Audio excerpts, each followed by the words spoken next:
Hello there, heroes. I'm the Orange Ranger, and welcome to another Power Rangers Dino SuperCharge episode review.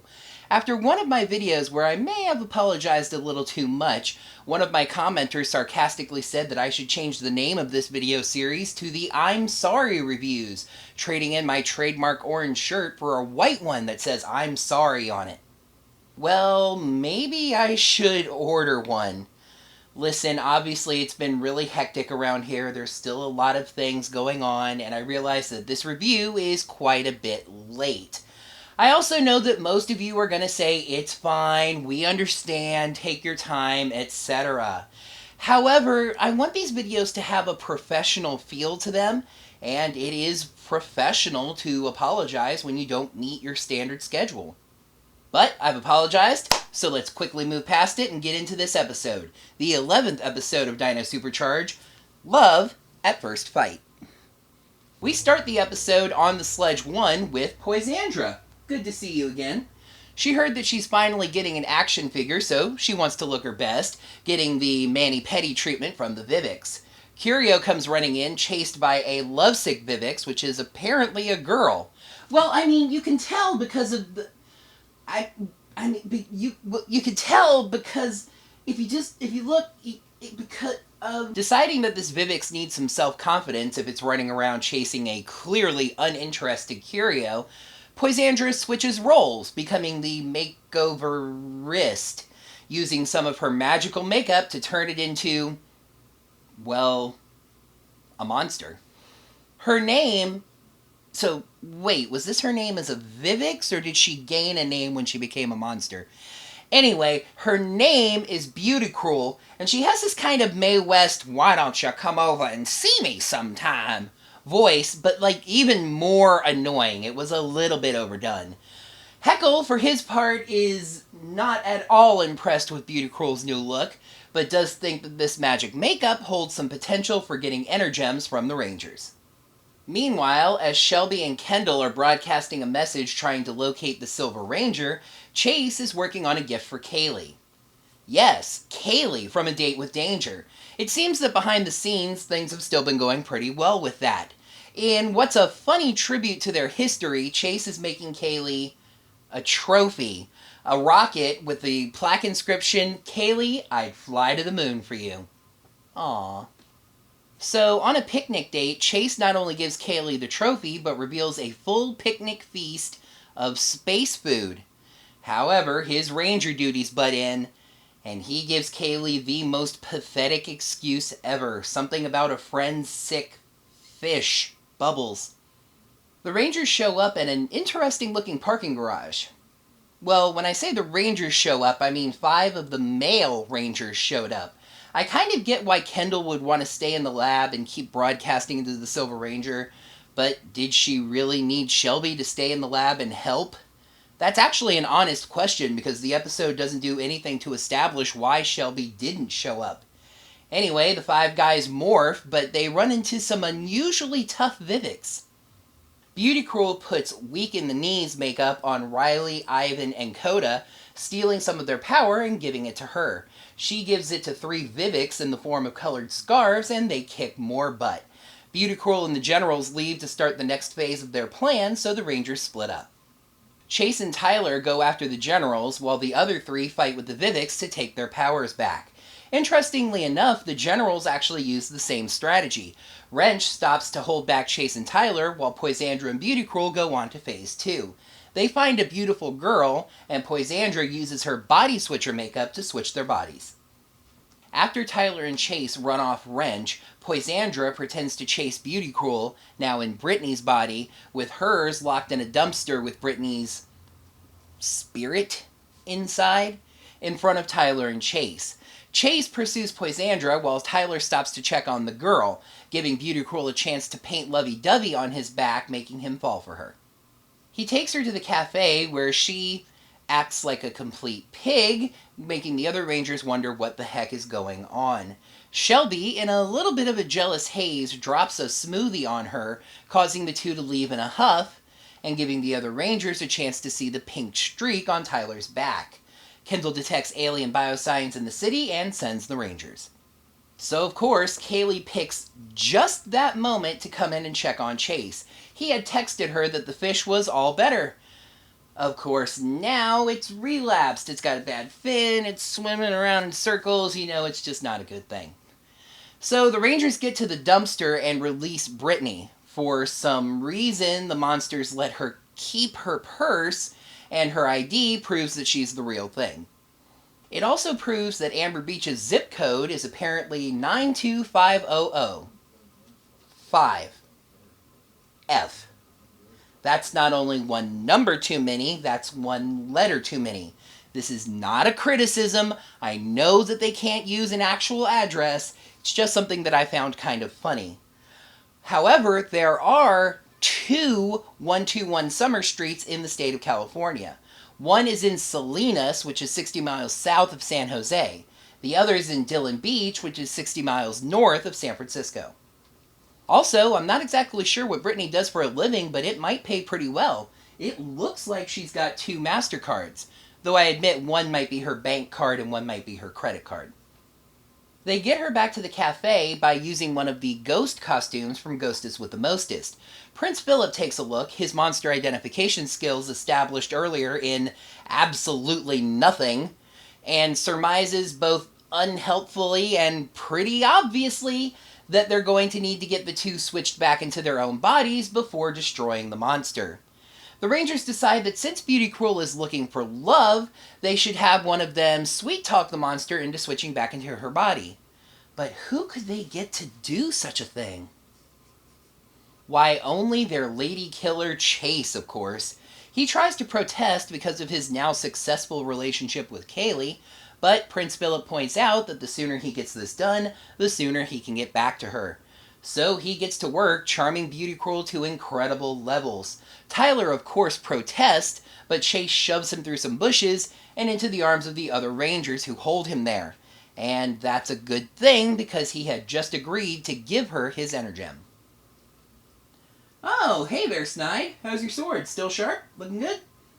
He's mad, mad, mad because the plan was to get Tyler's Energem, but now Beauty Cruel's with Chase? Then Heckle takes over, and in fact, he barely even cares about the Energems at all. He's more concerned with Beauty Cruel proving her loyalty by killing whichever ranger she gets an Energem from. Chase is laying it on thick. First, telling her that he loves how happy she is with who she really is. Then he tells her that his real dream girl is basically Beauty Cruel's actual body. Short bobbed hair, big red lips, and eyes. Eyes are overrated. As she goes to get her body back, he lays on that finishing touch. Brittany, I'd fly to the moon for you. And guess who overheard that little line? Yep, Kaylee was watching the whole thing and tells Chase off before running away. But she only hides behind a tree, and when Chase leaves to go set the trap, she decides to really let him have it and follows him. So Beauty Cruel takes her body back and Chase shows up, with Beauty Cruel now joyously declaring that now she's his dream girl. Sorry, Beauty Cruel, Chase already has a dream girl, and he is pissed that you ruined that for him. As Kaylee shows up, Chase blasts the makeup kit with a piece of it flying over towards her. The Rangers then morph, with Kaylee watching. However, let's hit the show breaks because there is a positively astounding goof right here. You guys already know what I'm talking about because this review is so late and it was all over social media the second that it happened, but let's just go ahead and get it on the record. In this morphing sequence, which was produced, looked over, edited into the episode looked over, and approved for broadcast, Coda's morph is duplicated into Riley's spot. Yikes. We get another weirdness right after that. Tyler goes SuperCharge because at this point, why not? He's going to do it in every episode. And immediately activates Tristego mode. He goes right into the finishing move, which according to the dinosaurs on screen is Paratri, Tripara. It's T-Rex, Triceratops, and Parasaurolophus, even though in that same shot he's wearing the Stego armor. After Beautycruel blows up, we get basically the third weird thing in this episode in a row. As Heckle's getting ready to order the Magna Beam, he has a new line that's only in this episode. But right before he actually screams Magna Beam, there's this really quick crossfade, and that makes me think that that part is actually reused from another episode. Kendall, off-screen, she's in like 2 scenes in this episode, apparently summoned the Titanosaur. So Chase activates the Focus episode sword and the Rangers go Titano-charge.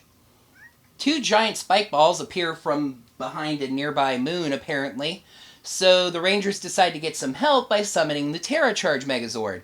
And interestingly enough, they put it into Tricera formation. Shelby and Ivan piloting together? That'll be interesting. It'll be interesting to see how those 2 dynamic personalities work off of each other. And yes, Chase is driving the friggin' thing, even though neither of those Zords belong to him! Titano's Colossal Crush is downgraded from Finishing Move to Softening Blow, and a Power Drill Final Strike finishes off all of the monsters. Heckle punishes Wrench and Poisandra by playing around with her makeup, which switches their heads around. Funny enough, it just looks like Poisandra's wearing armor. The end of this episode is actually quite mature. Chase and Kaylee meet in the cafe, and Chase decides that this cannot continue.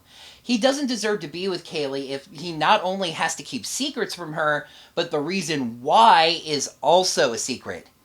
Kaylee, for her part, lets him squirm a little before sliding a package over to him, the broken off section of the makeup kit. He realizes that she knows, and he is incredibly relieved. She says that she will, of course, keep it a secret and is just glad to have him in her life. On cue, he's called away. But as he goes to tell the Rangers that she knows about them, he realizes why he's been summoned. Kendall has successfully contacted the Silver Ranger, but he says that he cannot come to Earth until the Rangers first help him, because he's at risk of losing the Silver Energem.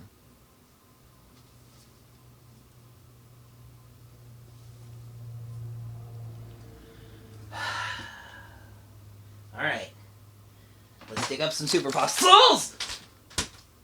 Episode 11, Love at First Fight. Pros, it's always great to have the story include a civilian who's in on the secret of the Rangers, and it was great story continuity by having it be Kaylee instead of a new character. Brittany's actress did a great job in a dual role, and this was a filler episode that actually touches on the core story. Cons, a sequence of errors and strange moments highlighted by the double Codomorph. Let's see here, half a point just because it wasn't as good as last week, and it has to lose something for the double coda, if nothing else. So, Love at First Fight gets 4 super fossils out of 5. Since the downsides of this episode are much shorter, let me just go ahead and get those out of the way. This episode hit a stretch where it just feels like it was kind of lazily edited.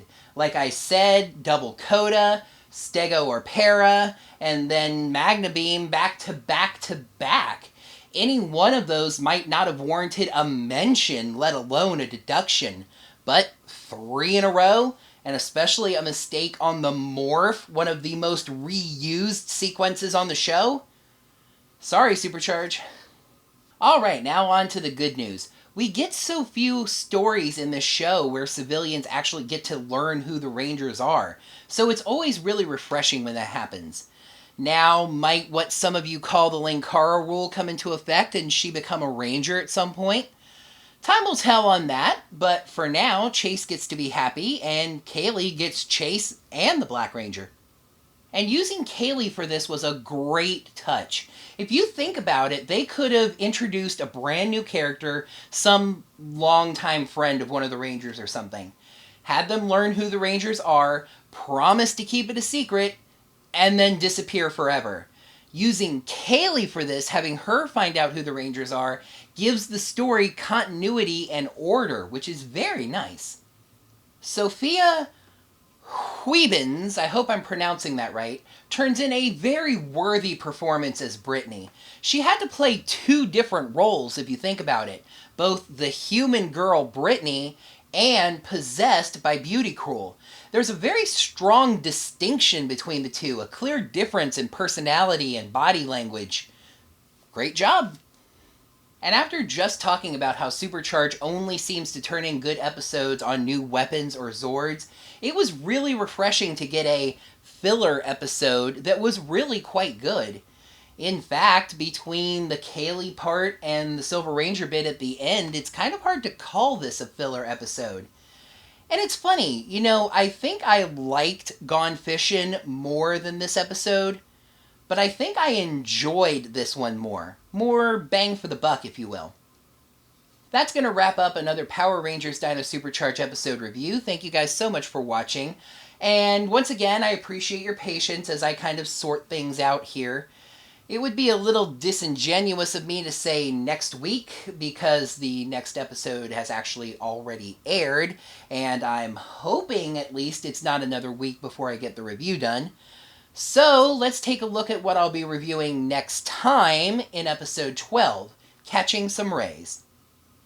Koda opens a forbidden section of the cave where his family once lived and accidentally unleashes an ancient evil.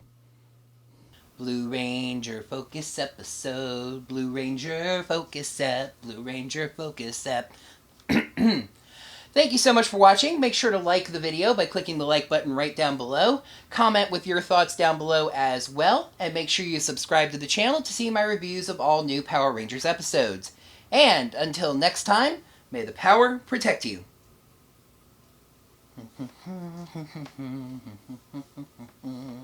After Tyler and Chase run off Wrench, yeah. However, let's hit the show brakes here because there's a positively astounding goof at right blah, blah, blah, blah. However, let's hit the show brakes because there is a positively astounding goof right here. I don't know what it is though.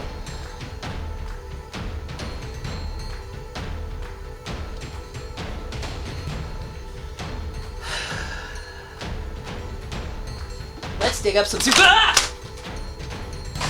No, that's